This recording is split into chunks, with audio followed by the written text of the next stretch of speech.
Bonjour à tous et bienvenue sur Crypto Signal. Aujourd'hui, on va parler un petit peu de finances traditionnelles. On va parler également d'une petite structure de retournement sur BTC, mais toujours dans son UT. C'est-à-dire qu'on est toujours très distributif et que pour le moment, rien de cassé. Et puis, on va parler de la zone qui commence à être intéressante, sans être réellement la vraie zone complètement intéressante, mais on commence à rentrer sur une zone intéressante, à minima pour un rebond. Encore une fois, on n'est pas ici en train de dire que le prix va nécessairement se retourner maintenant qu'on a adopté l'idée de qu'on est dans plus qu'une prise de liquidité sous les 91 000 $, d'accord, c'était quand même ici une idée de départ qui a fortement été appuyée par la très belle clôture qu'on a eue il y a 2 semaines. Maintenant, la clôture et la semaine dernière, on va voir que la semaine dernière a été vraiment dramatique en termes de perte en dollars. C'était la semaine la plus importante de toute la vie de Bitcoin, en perte en dollars, pas en pourcentage, en dollars. Et ben du coup, voilà, allons voir un petit peu tout ça, tous ensemble. Allez, c'est parti.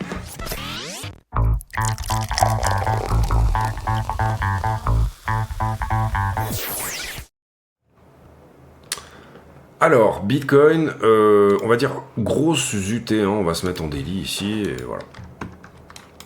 Grosso modo, il y a pas mal de choses sur la chart qui commencent à être intéressantes ici dans ce que je vous ai mis dans cette box rouge qu'on va mettre ici plutôt d'ailleurs comme une box tout simplement d'achat. Globalement, pourquoi? Parce que d'une certaine manière, on a une petite zone ici qui pourrait vouloir protéger ces 2 lignes jaunes qui sont là et là. Ici, j'ai l'attaque de la structure frontside.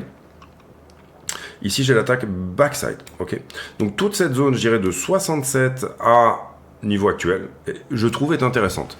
Parce qu'elle est à la conjonction de pas mal de choses, notamment le bas de cette distribution, notamment cette accumulation ici, qui est l'accumulation long terme sur BTC, et également, bien sûr, cette petite zone de support. Si on la perd, pour moi, c'est directement 58. Et si on perd 58, c'est directement 41, qui est... En partie, le realized price sur BTC, c'est 43 et quelques. Realized price, c'est le moment où la totalité du marché la moitié du marché est en perte, on va dire. C'est-à-dire le prix moyen auquel ont été achetés les BTC. Donc cette zone commence à m'intéresser. Je commence ici à, encore une fois, être relativement intéressé par toutes les structures. Je dirais principalement quand même un peu plus à partir de 73, là où on a toutes ces conjonctions, et on pourrait y aller, vous le comprenez ici aujourd'hui. Et voilà, 73, 67, c'est la nouvelle zone. Ici, on avait, nous, dit qu'il y avait des choses intéressantes à prendre entre 84 et 85. À part un retracement, on n'a pas eu grand-chose. Et voilà, à ce stade, c'est très décevant sur les recoupements haussiers qu'on a pu avoir. Donc, on est dans un truc hyper distributif, d'accord ? La question ici, c'est est-ce que c'est un bear trap? Qu'est-ce que je peux vous montrer en bear trap un peu dans ce style? Ça, c'est très distributif. On a au moins le recoupement haussier pour ensuite ne pas reperdre la traîne, ok. Typiquement, voilà, ouais, c'est un peu ça l'idée, d'accord, ok. Ça, c'est extrêmement distributif. C'est un petit peu la même gueule, je trouve, quand même, que ce qu'on a sous les yeux là et là. Donc, attention, voilà, est-ce qu'on serait pas dans ce genre d'idée? Globalement, quand je regarde la structure, j'ai juste une impulsion ici, une correction là, une impulsion, et là, on est juste dans la correction de l'impulsion. Maintenant, comme c'est hyper distributif, je dirais qu'on n'est pas à l'abri d'un retournement en round bottom ici, round bottom qui serait souvent, voilà, les choses se font comme ça. Alors, je trouve que c'est pas ouf.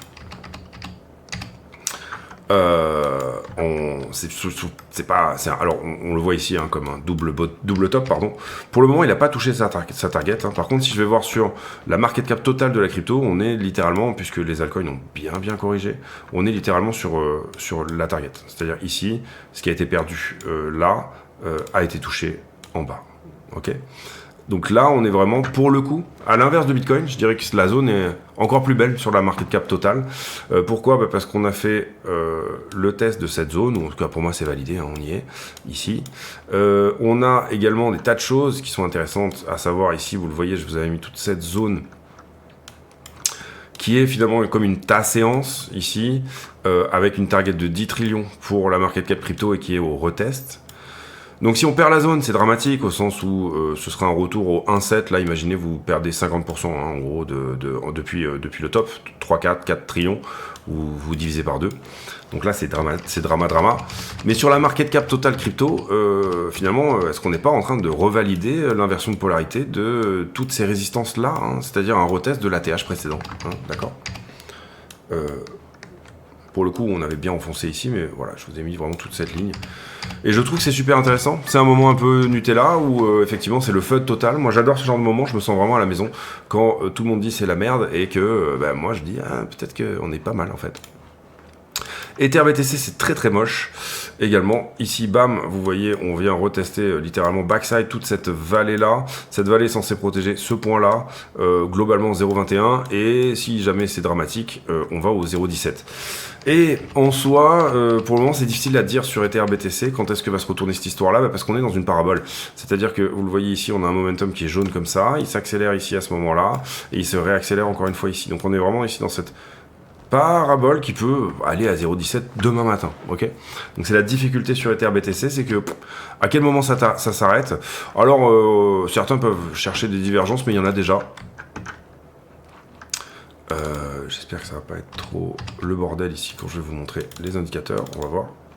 Si, c'est un petit peu le bordel. Divergence ici, vous le voyez. Alors là, c'est pas ouf en weekly, mais on en a une entre ça et ça, par exemple. Enfin voilà, en weekly, sur les grosses UT, il y a déjà de la grosse divergence. On avait commencé à croiser boule ici, et puis finalement, on se ravise. On est quand même dans des zones... le Cypher avait commencé à nous donner également des divergences weekly. Voilà, mais ça ne le fait pas, hein, d'accord, on est d'accord ici. Accumulation de divergences sur le Cypher par exemple. Gros point ici avec notamment là ce qu'on appelle des snake eye, c'est-à-dire vraiment des points où le truc vous dit mais je double diverge, c'est un truc de malade, de fou mental, mais en fait pas du tout. Le prix ne se retourne pas, d'accord. Donc c'est une parabole. Tant qu'on n'a pas cassé une des distribs, pour moi c'est difficile à dire sur EtherBTC qu'il va y avoir retournement. Par contre, et là c'est pareil, encore une fois, cette box rouge aussi qu'on avait mis, qui est plus ou moins une zone pivot, zone d'achat. Si on doit tenir le mouvement, c'est là, d'accord. Ici, backside, on vient de tester ce pic-là, qui est la tendance haussière. Alors attention, on a perdu la tendance haussière ici, d'accord. C'est-à-dire que là, j'ai fait un changement de caractère de la structure. Maintenant, si je dois faire une purge, c'est-à-dire en fait, le prix doit se nourrir de tous les stop-loss de tout le monde depuis décembre 2023. Tous les stop-loss ici, vous comprenez qu'il y a un paquet de monde qui est sorti du marché sur la perte de ce fameux support. Le prix doit aller se nourrir. En plus, derrière, la perte du support provoque un peu de la panic sell, etc. Que les institutions sont intéressées par Ethereum, l'asset. Il s'agit de ne pas perdre la tendance haussière non plus. Donc cette box est un endroit intéressant pour acheter. Voilà, en tout cas, c'est mon avis. En revanche, si on la perd, si on perd la box ici, finalement, vous avez quelque chose à 1500 et vous avez quelque chose autour des 1000 $. Voilà, c'est 2000, 1000 et 1000. Ici, on est sur la purge sous 2000. Ce que j'aime pas trop, c'est que moi, j'aime bien quand ça réagit un peu plus fort. Et là, il n'y a pas une grosse demande. Hein. On voit qu'il a tout de suite décalé jusqu'à 1007. Et du coup, on a vraiment la perte quasi de cette flat. Hein. Si on avait une possibilité de flat là-dessus, on aurait pu purger dessous sous le support, c'est pas trop un problème. Maintenant, qu'est-ce qu'on veut voir si jamais ça doit purger sous le support? On veut que ça se fasse très rapidement. Et à ce stade, je dirais que Ethereum doit reclaim 2100 $, en une fraction de seconde, sinon c'est vraiment moche, d'accord. Et en l'occurrence ici, si j'essaie de trouver du daily sur lequel il aurait pu... il n'y en a pas, on l'a perdu hier, d'accord, le niveau en daily. À part faire une englobante aujourd'hui, remonter tout de suite là, dès aujourd'hui à 2100, et là il n'a pas l'air de vouloir se lever le cul non plus. On n'est pas là-dedans. Ether a fait son double bottom aussi. Pour le moment, vous voyez que c'est très larvé hein, sur la montée. Hein. Ici, c'est très très mou. Il faut que ça accélère. Si ça n'accélère pas, ça ne fait rien. Et vous voyez que ici, en gros, depuis le bottom, j'ai plutôt un truc qui se fait accélérer. Et là, pas du tout. D'accord. Donc si on perd la Q qui est là, retour à 1830, retest de choses un petit peu plus bas. Il faudra regarder le funding ici et voir où il en est en termes de liquidité, notre ami Ethereum. Mais là, c'est pas en train de pousser fort, d'accord. On est là, ça pousse fort, ça pousse pas fort. C'est mignon, mais sans plus. Il faut que ça accélère. Est-ce que Ether c'est le ticker? Bonne question. En tout cas, on a touché le niveau 1 heure ici qu'on avait mis en avant sur la chart à 1750 et quelques. Et on est dans la box. Bon, voilà. Est-ce que c'est le ticker? Il n'y a pas de on pourra dire que c'est vraiment le ticker, je pense, quand on reclaim 2160 rapidement et quand on casse la distrib, parce qu'à 2160, on casse la distrib. Pour le moment, c'est pas... D'accord. Ether BTC se fait déboîter les gencives, on est bien d'accord là-dessus. Là, ça, c'est pas beau, d'accord, 0,25 à 0,23. L'Ether dominant, c'est très très moche. À peu près la même gueule que Ether BTC, au final. Hop. Extrêmement distributif, même chose en fait, finalement, que le reste. On est en train de perdre le 0,786, zone de rechargement, etc. On se rapproche des 0,90, c'est vraiment pas très joli. Le total 3, hop. Alors le total 3, il pose un peu des questions aussi. C'est un peu chargé là, vous m'en voudrez pas, mais c'est pas grave. On est en délit, c'est très bien. Total 3 ici qui est peut-être en train de perdre son accumulation du moment. Ce qu'on veut sur le Total 3, c'est que ça reste quand même assez haussier. Et pour le moment, ça prend une gueule de plus en plus corrective depuis que ça larve et que ça monte pas, ça fait pas... Globalement, d'une certaine manière, on a cette poussée, 1, 2, 3, 4 et 5. Et si ça se fait en 5, ça ira en dessous de ça. D'accord. Et ça ira potentiellement même ici, 17. Si ça tient, et c'est le niveau où il faut que ça tienne, donc vous voyez qu'on est à peu près sur tous les trucs, on est au moment où on peut fermer la porte ou ouvrir une porte. D'accord. Ouvrir une porte à un retournement ou fermer la porte à une structure haussière. Et sur la stablecoin dominance, c'est exactement la même chose. C'est-à-dire que si je crée ce W ici sur la stablecoin dominance, vous comprenez que le marché reste très baissier jusqu'au minima 10-11% de stablecoin dominance, facile. Si on ne rejette pas sur ce 4 heures, et il faut rejeter sur ce 4 heures. Si je rejette sur ce 4 heures, en revanche, c'est le Golden Age, c'est l'âge d'or de la crypto. Pourquoi? Parce que à ce moment-là, l'âge d'or de la crypto, j'en fais un peu trop, mais à ce moment-là, on est sur quoi? On est sur grosse impulsion, correction, et on y va pour une impulsion supplémentaire. C'est-à-dire, grosso modo, on va pas non plus s'enflammer trop, mais voilà, une stablecoin dominance autour des entre 4 et 3%, avec un gâteau qui augmente. Au final, vous comprenez qu'ici, j'ai une part de la stablecoin dominance qui est le risk-off de la crypto, qui descend dans un gâteau qui augmente. Et la question ici que pose le gâteau, c'est est-ce que je continue à augmenter? Le total, je vous l'ai montré. La question que pose la stablecoin dominance, c'est est-ce que je continue à diminuer dans ce gâteau qui augmente? Et si jamais on a les deux en conjonction, à ce moment-là, c'est magnifique. Bitcoin dominance, toujours en range, pas de structure ici. Si on perd ça, bon, c'est une altcoin season. Auquel cas, on aura un range dont on est rentré par le haut, continuation vers le bas. En revanche, pour le moment, pas de structure de retournement, pas de perte de l'accumulation. Ça reste très accumulatif. Et du coup, à ce moment-là, on aurait plutôt impulsion supplémentaire pour aller prendre quelque chose autour de 64-65%.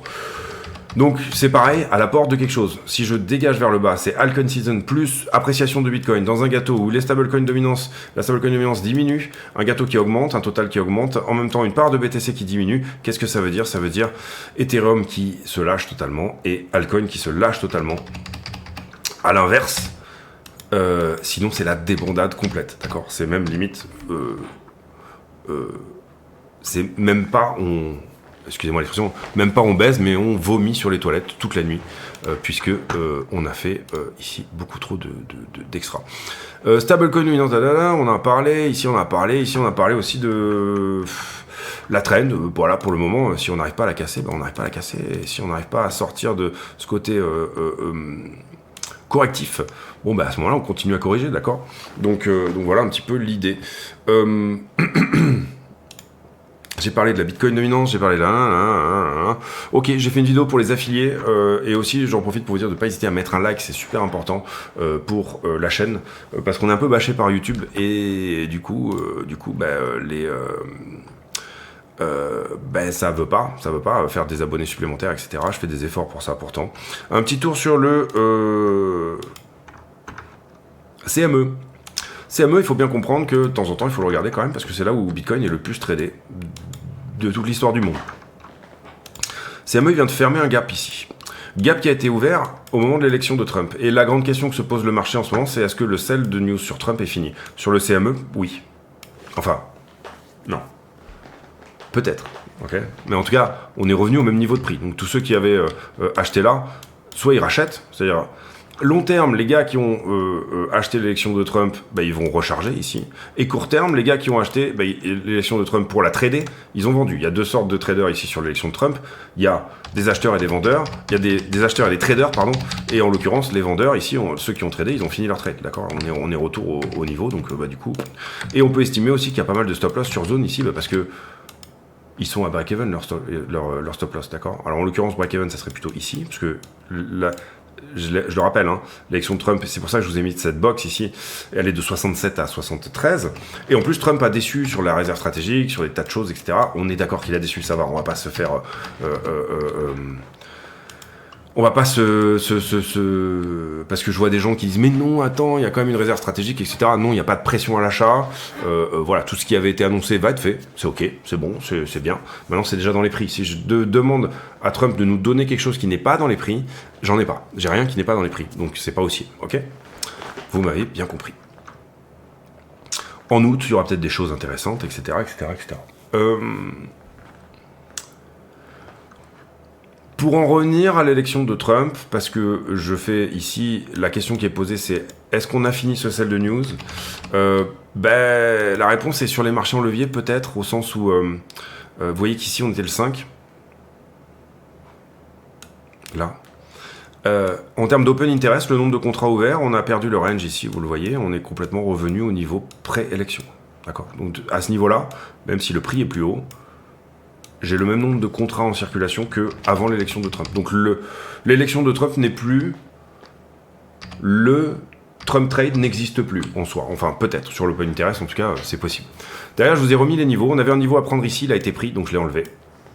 Et je vous ai déjà fait tous les niveaux éventuels à venir chercher un petit peu plus haut. Sous-entendu, ce que vous voyez là, on est en 4 heures ici, je vais quand même zoomer un peu.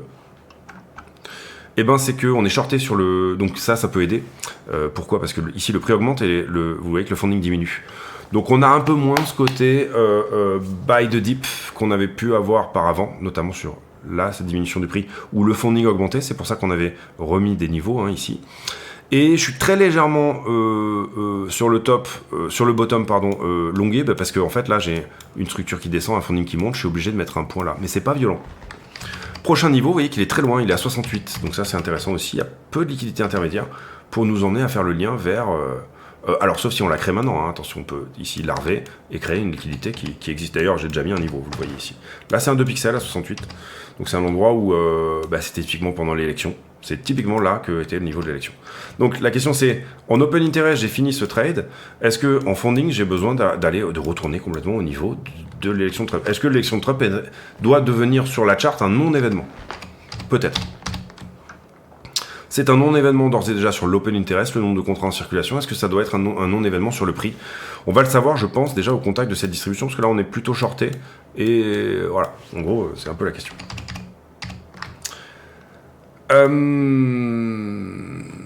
On va faire la news quand même rapidement. Globalement, qu'est-ce qu'on a sur la news ? La pire semaine de l'histoire, on en parlait hier déjà, on le voyait, hein, on le sentait dans la clôture, avec aucun recoupement haussier, rien du tout, rien qui se passe et tout, c'est extrêmement baissière. En l'occurrence, là, vous voyez que c'est la pire semaine en dollars de toute l'histoire de BTC. Elon Musk a attaqué hier, c'est pour ça qu'hier, quand je vous ai fait la vidéo, X ne marchait pas. Est-ce que c'est l'Ukraine, est-ce que c'est pas l'Ukraine ? Je dirais qu'on s'en branle pas mal. En tout cas, le pauvre, il a pris cher dernièrement, parce que attaque sur les trucs de Tesla, il y a des concessionnaires Tesla qui sont fait attaquer, je crois que c'est au Gun, ou je sais plus, enfin, il y a eu des tueries devant des concessionnaires Tesla. Attaque, il y a quand même ici un truc un peu... qui vient à l'attaque d'Elon Musk. Elon Musk qui est de plus en plus détesté, de plus en plus... l'action Tesla qui a pris un bon petit moins 50%, hein, elle est passée de 460, 480, elle doit être à 220, 230 dorénavant, donc il a perdu quand même un bon 50, 60 milliards de dollars là-dessus, perdu en valeur, hein, on n'y est pas. Pour moi, c'est un bon point d'achat sur Tesla. J'ai fait l'étude sur... la vidéo affiliée qui est en train de sortir, je suis en train d'uploader là, donc du coup si vous voulez être affilié, renseignez-vous, il y a le bouton rejoindre sur la vidéo, ou il y a le fait de vous inscrire sur un exchange avec un des codes d'affiliation de la chaîne, et ensuite venir vous inscrire sur le Discord, et là sur le Discord je poste les vidéos affiliées. J'en fais pas énormément, mais quand j'en fais, elles sont assez longues et elles sont assez détaillées. Donc deux possibilités, sans code de parrainage, vous payez 10 € par mois, Avec code de parrainage, vous allez tout simplement vous inscrire. On profite pour vous dire encore une fois, mettez un like et je rappelle que tous les bénéfices de la chaîne seront versés à Mécénat Chirurgie Cardiaque. On était sur la news. Alors l'Europe ici c'est assez intéressant, je ne voudrais pas trop développer non plus, je l'ai fait dans la vidéo affiliée aussi. Mais globalement on a un Europe qui dit vite, il faut créer l'euro numérique parce que ça met en danger la stabilité de l'euro que d'avoir des stablecoins qui sont uniquement américains parce que les Américains sont allés plus vite que nous. Ils ont dit ok à des stablecoins privés. Et finalement nous avec notre euro numérique qu'on veut faire nous-mêmes, eh ben on est un petit peu en retard. Et oui complètement. Vous êtes complètement nuls les gars, et en fait ce qui se passe sur l'Europe c'est que on a des tas de gars qui ont rien à faire, ils sont à Strasbourg ensemble, ils sont dans un bureau et ils disent bah les gars, au bout d'un moment ça va se voir qu'on fout rien, donc il va falloir qu'on prenne des choses un petit peu sous notre aile, et là tout le monde regarde et dit bah qu'est-ce qu'on pourrait prendre, parce que là vraiment on est en train de rien foutre là, ça va se savoir au bout d'un moment, et donc du coup bah, ils sont en train de se regarder et puis de dire ah mais on a peut-être le pouvoir de prendre du pouvoir, donc les innovations et toutes ces choses là bah, ils essayent de les prendre un petit peu sous leur coupe en disant on va faire de l'éthique, on va faire des choses comme ça, on va faire ceci, on va faire cela, et globalement ça ne sert toujours à rien, et c'est des gens qui en fait sont payés à ralentir l'innovation, et c'est le principal souci de la boulimie bureaucratique de l'Europe actuellement, c'est que on a élu des mecs qui finalement sont totalement inutiles, et ils essayent de se trouver une prestance, une consistance et une utilité en nous cassant les couilles. Donc là c'est typiquement ce qu'on fait. Globalement qu'est-ce qui aurait pu être intelligent par rapport à l'euro-dollar, hein, j'entends ici, bah, c'est de dire non mais attendez, c'est la guerre en Ukraine certes, mais l'euro c'est sacré. L'euro on ne touche pas aux avoirs russes en euros. Pourquoi? Parce que l'euro c'est sacré, on a un droit de propriété chez nous, on ne va pas faire comme les Américains qui sont en train de confisquer les dollars qui sont détenus par la Russie, mais on va être la Suisse du monde, on va ici proposer et faire que l'euro soit finalement non pas un paradis fiscal, mais un endroit où votre argent est safe, quelles que soient les décisions politiques dans votre pays, et où on considère que votre argent c'est votre argent. Et en l'occurrence non, ça n'est pas du tout vers ça que vont se tourner la totalité des marchés dans le monde nouveau. La totalité des marchés va se tourner vers le fait de vous voler, de prendre de l'utilité bureaucratique, comme c'est ce qu'on voit là, en vous volant tout simplement par l'accumulation de dettes. Comment on peut accumuler de la dette sans réellement qu'on s'en rende compte? Par l'inflation, hein. C'est-à-dire qu'ici, on peut le voir notamment sur les mécanismes américains, 36 trillions de dettes, avec un Trump qui finalement, on arrive à presque vouloir une petite crise, parce que finalement, il va devoir se refinancer sur 10 ans, là, et puis c'est pas ce qu'économise le Dodge, hein. Ici vous le voyez, 187 millions, alors c'est bien, avec 1000 $ par taxpayer qui ont été économisés depuis là, mais la dette par citoyen et par taxpayer, elle est plutôt de 323, donc on est vraiment sur un coup d'épée dans l'eau. Et Trump va vouloir, alors on ne sait pas fini au niveau du Dodge, mais Trump va vouloir se refinancer à un moment donné, et la difficulté ici, ça va être d'arriver à avoir des taux normaux, et finalement une petite récession peut lui permettre de se refinancer à bas prix.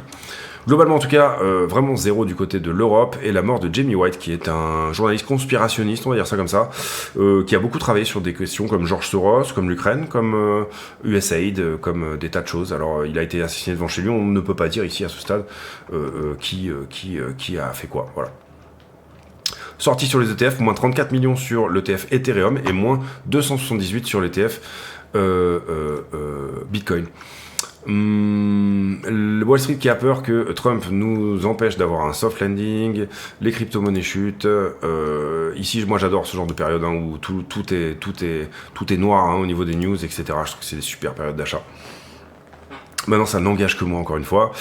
Ici, très noir aussi sur JP Morgan qui nous dit attention, on va avoir une récession. Très très noir sur la FIR across Wall Street. On a eu des journées vraiment sales hein, sur la journée de Wall Street hier. Stock Market Worst Day of 2025. Ouais, c'est très très très très vendeur. Bref, demain CPI, pour moi, il pourrait être bon. On va voir. Je ne mets pas la maison là-dessus non plus. En tout cas, à un moment donné, ça devrait se mettre dans les prix que l'inflation est en train de baisser. Hein. Si on est au moins en consensus, c'est 2,9 au lieu de 3. Si on est à ce que dit la Fed de Cleveland, c'est 2,83. Genre, en général, très bon indicateur, la Fed de Cleveland. Et si on a 2,7, pour moi, c'est champagne. C'est-à-dire un gros retracement haussier, d'accord ? On peut au moins, ça peut être la narration qui peut nous aider à short squeezer. Et demain se mettra en place la semaine prochaine, le FOMC, donc la décision sur les taux de Powell. Pour le moment, le marché price complètement qu'on va rester à l'endroit où on est, c'est-à-dire on continue la pause. Si on a un très bon CPI demain, on se pourrait que demain on monte à 30 ou 40% de ce côté-là, c'est-à-dire une baisse de 0,25 à nouveau. Pour avoir une baisse de 0,25, qu'est-ce qu'il faut? Il faut un marché de l'emploi qui se détériore, c'est ce qu'on a, et il faut une inflation qui baisse en même temps, c'est ce qu'on a. Si demain le prix est en dessous du consensus, le CPI pardon est en dessous du consensus, vous voyez 2,9 le consensus, si on est plutôt à 2,8 voire 2,7, 2,7 moi j'aimerais beaucoup. Si on était à 2,7 à ce moment-là, ça serait encore une fois champagne en ce qui me concerne. CME, on en a parlé, clôture du gap, etc., etc., etc. Il y aurait des tas de choses à développer, mais on va pas faire trop long non plus. On va directement aller sur la liquidité. Encore une fois, 900 millions de liquidés hier, 700 millions de shorts. On avait vraiment ce truc d'un couteau qui tombe et que tout le monde voulait l'attraper. Non seulement on a cueilli les traders de position qui étaient garés sur 78 000 depuis le dernier plus bas, mais en plus, on est venu cueillir les gens qui essayaient d'attraper ce couteau qui tombait. Vous comprenez ici qu'on a liquidé que le tiers sur Bitcoin, ça veut dire que sur les alts, on a perdu une bonne partie des supports sur les alts. Est-ce que c'est une purge? Est-ce que c'est... Si c'est une purge, on verra les supports être réintégrés très rapidement. Si ça n'en est pas une, on verra les supports être retestés et le prix rejeté.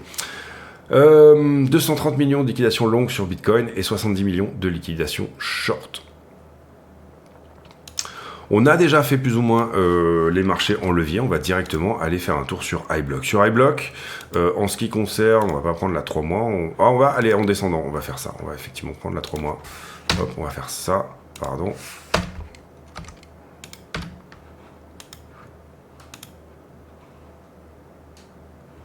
On va y arriver. Voilà.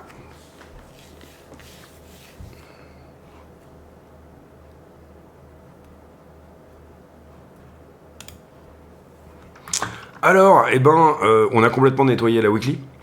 On est en train de bouffer toute une poche de liquidité. Et puis, on dégage vers le haut, potentiellement vers 94. Si on doit manger quelque chose, ça se passe à 76. Très peu de liquidité intermédiaire, vous le voyez, entre maintenant et 76. En tout cas, en weekly, elle n'est quasi pas visible. Est-ce qu'on n'est pas en train de faire le switch ici pour aller à 94? Sur la liquidité, en tout cas, malheureusement, elle nous a pas mal déçus dernièrement. Ici, je dirais que 84 est un très bon endroit. Et voilà, j'ai fait un point ici sur Bitcoin. On va faire un point maintenant sur Ether. Sur Ether, c'est pareil. Attention, il y a 1834 qui est un endroit où on pourrait venir bouffer un peu de liquidité, mais à ce stade, vous voyez qu'il est peut-être à la porte d'aller manger 2000 et peut-être aller manger vers 2300. Il ne s'excite pas du tout pour le moment. On revient ici sur le prix et on fait la conclusion de cette vidéo.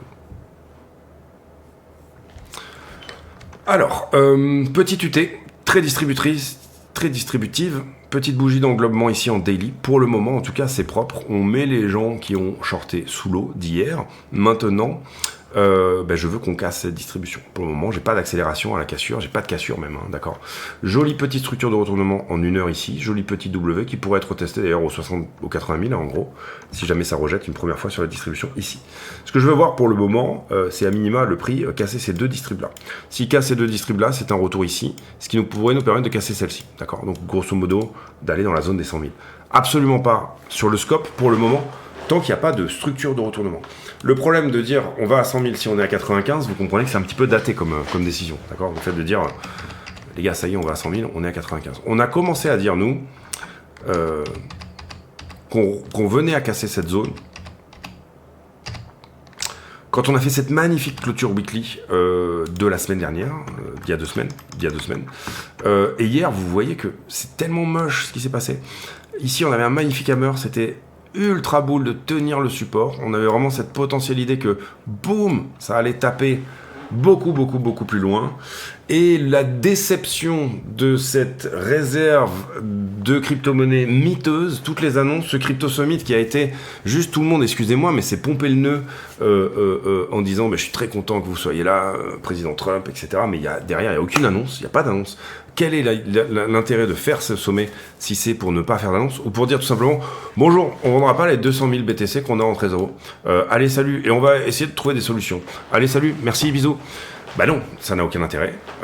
C'est peut-être la volonté, hein, d'ailleurs, du marché. À un moment donné, ici, c'était peut-être la volonté. C'est-à-dire, autant l'annonce ici de Trump nous a donné le fait qu'on tienne le support weekly, autant à l'inverse, le Nothing Burger qui a été déclenché derrière nous a donné le push suivant.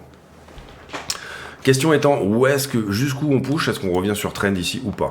Et d'une certaine manière, globalement, vous comprenez ici qu'on n'est pas très loin de la zone, ce que j'appellerais la zone, à tenir, la vraie zone où c'est intéressant. D'une certaine manière, si je vais me balader sur... alors on va peut-être pas faire les taux, on va directement faire S&P. Je dézoome sur S&P.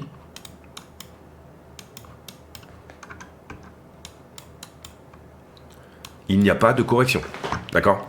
Je dézoome sur S&P, excusez-moi, on dit c'est un crash, etc. et tout. Non, le crash, il est là pour moi sur S&P. D'accord, donc moins 20 supplémentaires, ça c'est possible. Le crash sur S&P, le vrai crash, le Black Swan, il est là. Le crash est là, le Black Swan est là, d'accord? Vous voyez ici le très joli canal, d'accord? Donc crash, c'est revenir en bas, c'est tout ce qu'on a eu dans des crashs. Ici, Black Swan, c'est la crise de 2008 et... la crise du Covid. Donc Black Swan égale ligne du bas, crash égale ligne du milieu. Pour le moment, on est juste en train de re-questionner un momentum intermédiaire là-dedans, d'accord. Et attention, parce qu'on est quand même sur des endroits où d'habitude, effectivement, ça aime bien refuser. Ok. Donc ça, c'est un crash. Ça, c'est un crash. Ça, c'est un crash. Ça, c'est une correction. Ok. Comme on en a eu 18 en 2024, comme ça. Peut-être tout aussi péchu. Correction, correction, correction. Okay. Je ne remets absolument rien en cause. Même pas le momentum de la continuation de cette montée depuis le 30 octobre 2023. D'accord ?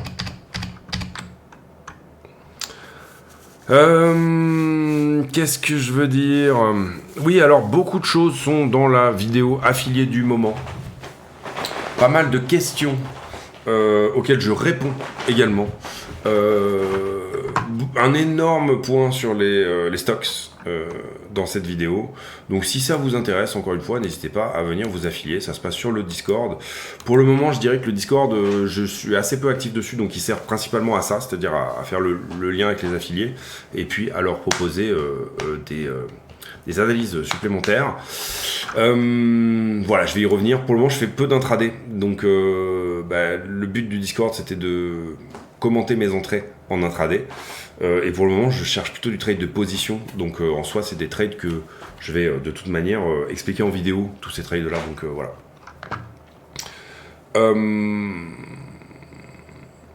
Voilà, les amis. Je vais pas forcément aller plus loin. Pour moi, c'est vraiment extrêmement infime ce qui se passe en ce moment sur le S&P. Par contre, on voit que les gros titres sont ultra cool pour effectivement commencer à déclencher, à vouloir déclencher du panic sell. Si ça déclenche du panic sell, ça ira là. Ce qui serait très bien, il n'y a pas de souci là-dessus. Enfin, en tout cas, bon point d'achat, vous voyez ici, depuis les points bas. Et si c'est un Black Swan, donc la guerre des tarifs, etc., l'élection de Trump qui vraiment nous emmène vers des niveaux plus bas, vous pourrez dire Trump a craché le stock market, etc., etc. Pas de souci avec ça. Et ça sera probablement la même chose pour la crypto, sous-entendu. S'il y a Black Swan, vous pouvez vous attendre à un BTC autour des 48 000 $ sans trop de problème, et pourquoi pas 30 ou 25. Maintenant, pour le moment, il n'y a pas de Black Swan, d'accord ? C'est juste un marché qui crie à la vente, n'est pas un Black Swan en soi, d'accord ? Je vous laisse là-dessus. J'espère que cette vidéo vous a plu. Si c'est le cas, n'hésitez pas à le dire, c'est super important. Vous avez ici, j'ai fait un tuto aussi sur les unités de temps en trading que je vais poster bientôt, qui va être super intéressant, je pense. C'est-à-dire les différences entre les unités de temps, les traders de range, les traders de position, les swing traders, le scalp, qu'est-ce qui est vraiment le scalp trading. Voilà, je suis en train de la terminer, mais globalement je pense que ça va être vraiment intéressant parce que j'avais jamais fait de vidéo réellement là-dessus, et ça va rajouter un peu dans la dimension psychologique, je pense, des différentes parce qu'il y a vraiment en trading, il y a le prix et le temps, et l'UT est extrêmement importante.